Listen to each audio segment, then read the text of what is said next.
I-Kaizer Chiefs kuthiwa isinqumo ukufaka umdlali wasesiswini uSibongiseni Mthethwa ohlwini lokudayiswa kwabadlali ngoJanuwari.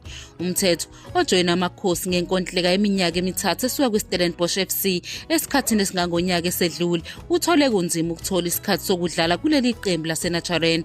Ukubuya komdlali wasesiswini uNjabulo Blom obese-United States nakho kwenza izinto zaba nzima kulo mdlalo oneminyaka engu-30 ubudala osephenduka isibukeli. Kule sizini Umthetho akakabonakali kuKaizer Chiefs, kanti ngokomthombo isizathu salokho kungenxa yokuthi akekho ezinhlelweni zomqeqeshi uNasruddin Nabi kusasa.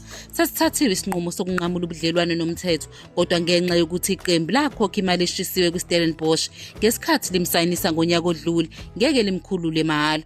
Bazomfaka ohlwini labazodayiswa futhi ngethemba lokuthi bazomtholela umuntu ozomthenga, kusho umthombo. Ungumdlalo oseqophelweni eliphezulu, ngakho nginesiqiniseko sokuthi ngeke aswele amaqembu, kodwa ngicabanga ukuthi iKaizer Chiefs izobuyisa imali eyisebenzisile ngesikhathi imthenga kwiStellenbosch. Khumbula ukuthi wayengumdlali weBafana Bafana ngaleso sikhathi futhi wayebiza imali eshisiwe.